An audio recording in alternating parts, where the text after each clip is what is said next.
Hey there guys, welcome back to another awesome video. It's time for another movie review. And today's movie review is going to be a classic, Gremlins. So Gremlins is about a father who buys this thing called a Mogwai.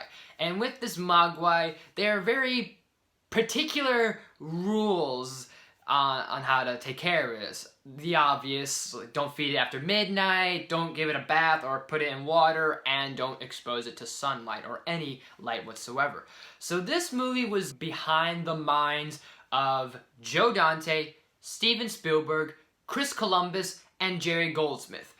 And with these creators and these artists, we got a very wonderful and whimsical film that also wasn't shy away from any gore in this film, and we'll talk about that later. But with the actors are fine. The kid and the actor who's Billy is fine. The family he has is fine. The actors are good, and love interest Kate is fine. All the actors in this movie, actors and actresses, are fine. There's nothing they do anything spectacular or groundbreaking or outstanding, really. They're just fine. You do remember them as characters and you remember their names, but the real thing that people really love about this movie, or at least, well, I don't know about me personally, but probably the main thing people love about this movie is the Mogwai, specifically Gizmo! I mean, look how cute he is! Like, Gizmo made cute a thing way, way before Baby Yoda over here.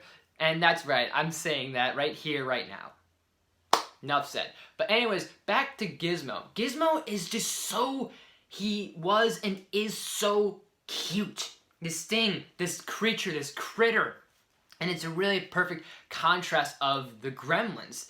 And the puppetry and the animatronics behind Gizmo and all the other Mogwais are fantastic, and especially since I love practical effects. And let's get into the Gremlins. And the Gremlins are obviously great puppetries and very animatronics and great practical effects. I like some of the practical effects that we have from this, especially a lot of the gruesome moments we have in this film.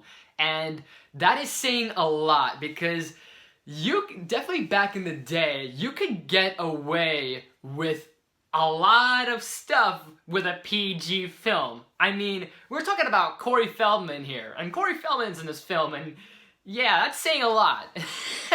But back to the Gremlins, we got away with a lot of stuff back in the 80s with films that were PG. I mean, like, not even just Gremlins alone. I mean, you look at movies like Goonies, the Indiana Jones trilogy, not counting Kingdom of the Crystal Skull. Beetlejuice had the obvious and infamous "fuck you" line in there, and that was a PG film. So, yeah. So, Gremlins had that same thing. With PG, we were able to get away with some things, and a lot of grotesque and gruesome things, and a lot of great moments and great visual effects because of these guys, these artists, because of Spielberg, and because of Chris Columbus, and those writers and those producers and those directors as well behind it. But back to the gruesome stuff. I mean, we had some really crazy ghoul, like, kill counts and also some gore going on. From Gremlins getting thrown into a microwave and exploding, and then one is thrown in a fire, one's thrown in a blender and a shredder. I mean, yes, this is what we got from a PG film. Yeah.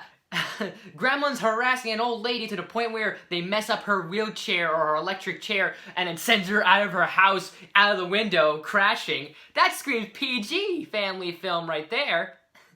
And definitely this movie had some great, like I said, some great gore and some really great suspense and intense moments for a family film, which I really like a lot about it. And like I said, the Gremlins have some really great moments for me, and this whole film just gives me some really great memories and moments, because I remember seeing this movie many times when I was younger. And although this was way, way, way older than me, I felt like when I was watching Gremlins for the first time, I grew up with it, and it was a part of my childhood. Especially how I was almost scarred by the gore a little bit, with all the blood and guts coming out, and even the end with Stripe all of a sudden just getting burned and melting, and you can see him decaying, and just his skin peeling and then oozing, and his skeleton all coming out crazy, like, and everything. during the end with him in the water and the sunlight, and he's just burning and grotesque and all that shit. I remember just sitting there like, whoa. And now looking back at it, I love those little moments like that. I love seeing those things. It was really cool. And not even just that, the Gremlins have some really funny moments for me. Because of how mischievous they are, it is kind of hilarious. Like things like when the Gremlins are now just like they enter the movie theater and they're singing along to Snow White and the Seven Dwarfs. They're now destroying the movie theater with the film projector in it. And doing also the other things. I love the montage with they're in the bar with the Mega Magnus in the background playing by Michael Sembello, of course. Obviously doing that reference or parody to Maniac, that same artist who sings Maniac. Like, she's a maniac, maniac on the floor. And does the whole little, like, leggings and everything. That's phenomenal. And they're just really, it's funny to me. The Gremlins, although they're meant to be very scary, and they were scary for me when I was younger, and definitely a lot of memories like that and a lot of moments. And I remember seeing this movie multiple times when I was younger and growing up, and I have very fond memories of it. One of just so many, one of countless actually. So I'm glad I was able to revisit this, and especially during the holidays, just a perfect time for the family. This definitely screams a family film. Nothing says like getting thrown into a blender and seeing gremlin guts says a happy holidays to you. And nothing says like, oh, Kate's story about her father dressing up as Santa Claus and all of a sudden getting burned in the fireplace in the chimney and found on Christmas Day says Merry Christmas. But in all seriousness though, guys, I really just love this movie a lot for just it being very fun, but also it's very dark for a kid's film. And it definitely shows that if this was remade, none of this stuff would make it to a PG movie. This would probably be considered maybe PG-13, which wouldn't be bad, but some things you could get away with a family film. And they obviously do express that in Gremlins too, so maybe we'll get into that another day. We'll see. But for now, Gremlins just is a wonderful film for me, and like I said, it's not just nostalgia. It really is a good, solid film.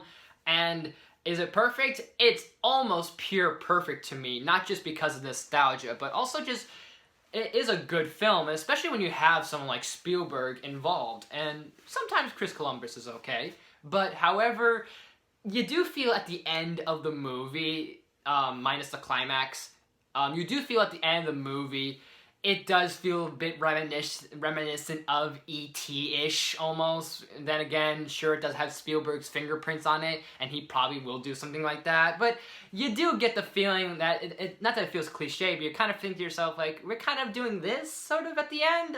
Okay, I guess it's not that it's bad. Obviously, yes, it's gonna be like E.T., where it's like, it's very bittersweet, where it's like, it's sad, but then it's also hopeful. It's sad because, obviously, Gizmo having to return to his original owner after the chaos of the Gremlins have brought, and the owner going, dude, you can't handle this, so I'm gonna take this away from you.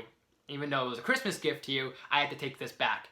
And at the same time, being hopeful, saying that, hey, you know, one day, you might just have maybe one day you will be able to handle Gizmo once again. And yeah, but overall, I'm gonna give Gremlins an A-. So Gremlins, have you guys seen it? What did you think of it? Let me know in the comments below. And also let me know in the comments below, what is your favorite 80s or 90s film?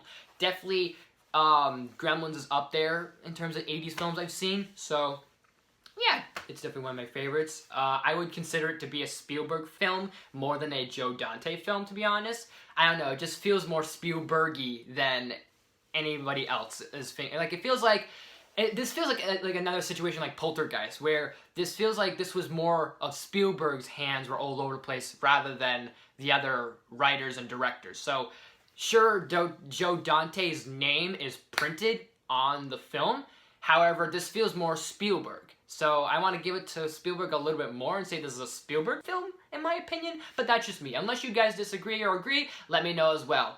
And as always, guys, thank you guys so much for watching. If you liked this video, please smash that like button. If you're new to my channel, please subscribe. I do awesome videos every day, if not every week. Make sure you ring that bell to be notified of new videos. I do every day of every week. I'm gonna try and push as much content out and work into my schedule. I'm figuring out my work schedule and my personal schedule going on. So there's that, but I appreciate you guys' support. Make sure you share the video with family and friends, and leave some suggestions and comments for my next, for anything, reviews, top 10s, gamings, vlogs, Q&As, all that stuff and more. Awesome news, comics, anything, you name it, I'll look into it. Look out for, I think, later today there may be unboxing, depending on when I upload this, and maybe either this same time today, or tomorrow or Friday. Look out for a top 10 video. If not, look out for maybe a live stream. I'm not sure. I'm thinking next, like, either this Friday or next Friday, maybe a live stream. So we'll see what happens. But anyways, guys, thank you so much for watching, and I will see you next time.